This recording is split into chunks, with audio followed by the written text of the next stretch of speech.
Charlie Brown.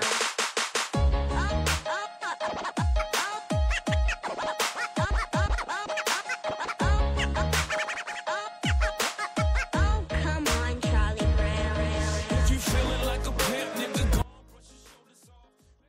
All right. Hi, Ryan. How are you? Hi.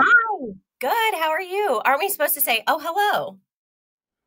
I love that you said that. That's part of the journey, is having the guests say, oh, hello. Oh, hello, Ryan. Jeremy. Hello from multiple miles away in Chicago, coming to you live. Exactly. From former neighbors to now maybe about 10 miles apart.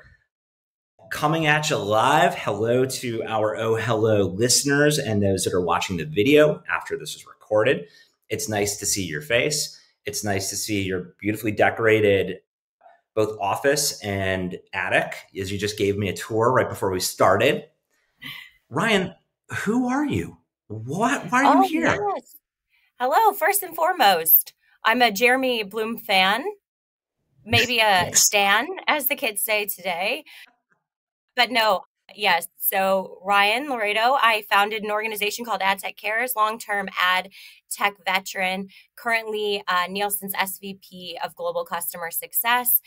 Excited to be here. And I think separately on a human level, mom of a couple, wife of one, and dog mom most recently. So exploring all the ways to nurture not just customers, but most importantly, the humans around me. A whole lot of nurturing in the Laredo Hart family, for sure. Exactly. There's no doubt about that. Ryan, what defines you? Tell us a little bit more about your style of leadership, your style of mentorship, just who you are and what has made you the executive that you are today.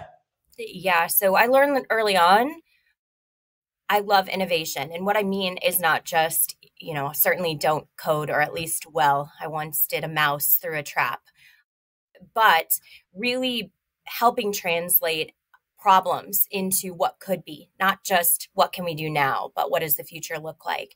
And that plays on my second piece, which really driven by growth, personal growth, and not necessarily in terms of titles or anything. I call that out because I feel it's really important for us to have experiences and bring people along. So I'd say that last part, outside of really being innovative and being focused on growth, is really being inclusive and making sure that community and the people around me feel supported, again, nurtured, and that we're growing and learning together. Those are the real drivers for me on a human level that translate to my leadership style and really how I bring myself anywhere I am within the workplace or within my community around us. It's really interesting here. So basically, as a listener, as a friend, it sounds like areas that you characterize your skill set would be a nurturer, an innovator, a leader. Are there other skill sets that you are going to be offering to the OhHello community? Yeah, I'm really helpful at establishing clarity, which is important when you become a leader at a manager level. Even if you're an individual contributor taking on a project, how do you establish clarity? And then how do you connect that for mutual goals to really get everyone aligned and on the same page? I once got a very, I think, helpful piece of feedback, which was positive, but was like, oh, Ryan's a dog with a bone. And it was from a very, big industry leader that I appreciate. But I was like, yes, but it doesn't have to be, a scary dog. It's very much a, hey, let's all play together. Let's all get to where we're going.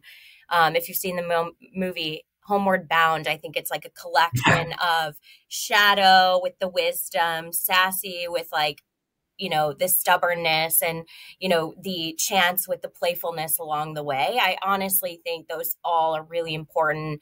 And it's really about, what is our one defined goal? How do we collaborate to get there? How do you get people on board? And how do you keep people on track? So again, whether you're a leader or you're taking the lead, that's something I can coach on. That is a really good metaphor of picturing a dog with a bone. And everyone thinks about a dog with a bone in a different way. Yeah. So that's a good way to just explain it and to create the visualization, along with just talking through clarity. Clarity is something that I haven't heard any other OhHello mentor talk about.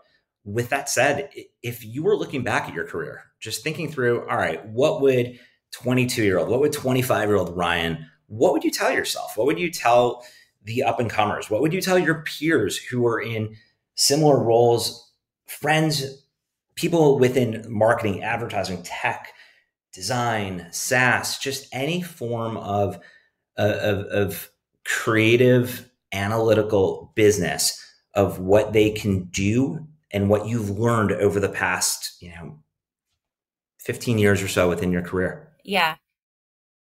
I've heard and people post from a place of privilege, work smarter, not harder. I would say that my experience is to do both at the same time. And so I very much would give myself a, gold star for working hard. But I would also say at a certain point, I said to myself, okay, are we doing enough connecting? Are we doing enough networking? Am I making sure that people know not just how hard I'm working, but the impact I'm making? So it's important to work hard and smart, but then also take a moment, reflect, and share.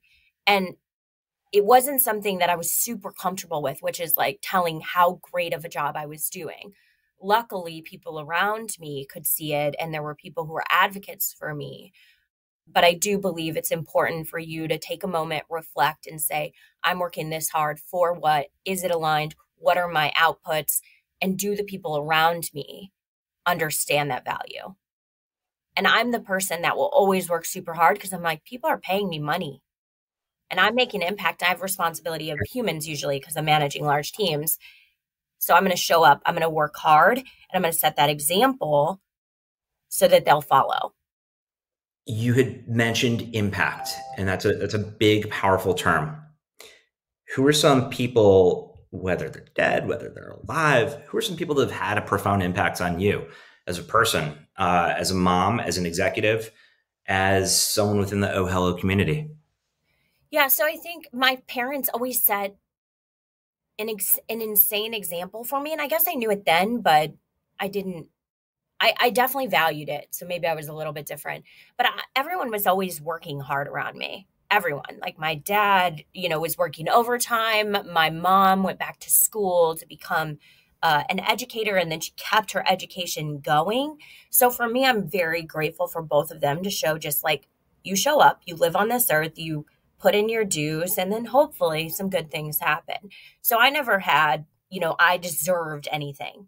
I never felt that. But what a privilege to have somebody set that example, right? Because you come into conversations with other people who are like, this is mine, I deserve it. So that a bit of, kind of an understanding. I'm very grateful for them.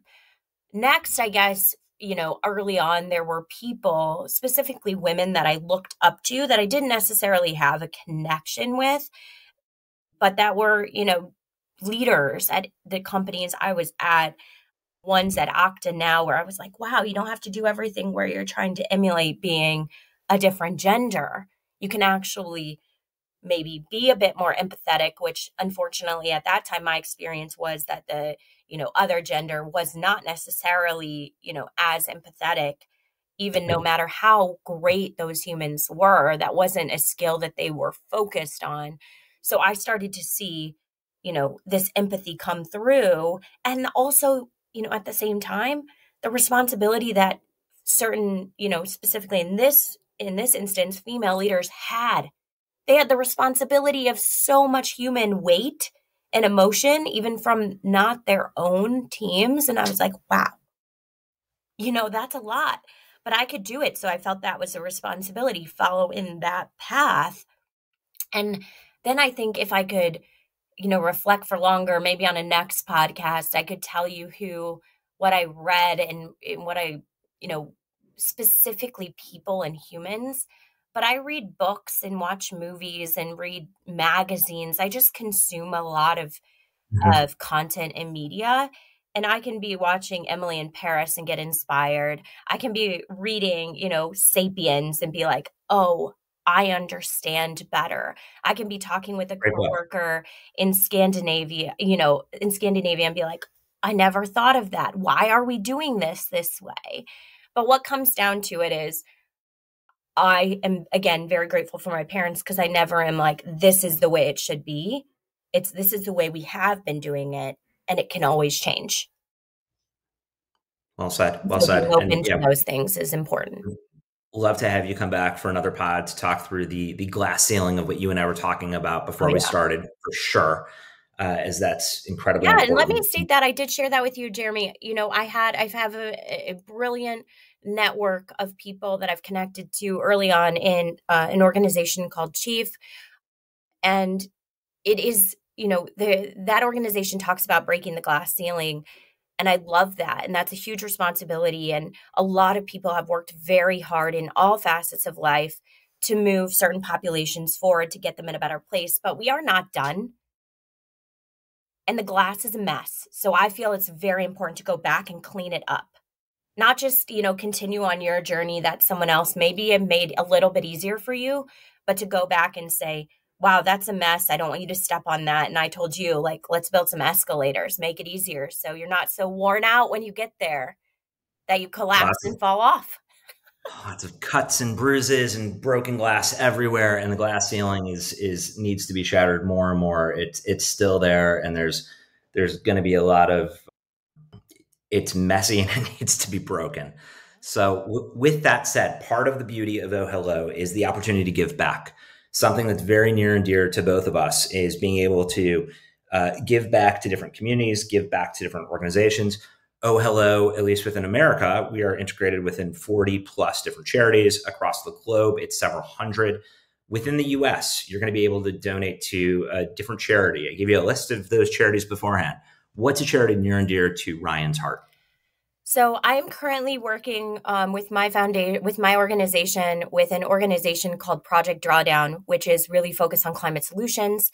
So we're running a campaign for them now. So I have many that are near and dear to my heart, but that's the one that I'm very focused on right now. It makes tangible climate solutions. It translates something that can be quite overwhelming and not feel like it's important to one specific human into something that makes humans want to take action and be able to take even an inkling smaller. So again, making it easier, making the connections, and really having all of us make an impact to get to the point of drawdown. Ryanne, thank you for being here. You're welcome. That was great. This was a great session. Thanks for being a mentor within the OhHello community. Those listening, thank you. And look forward to speaking with you soon. Yes. Thank you, Ryanne. Bye.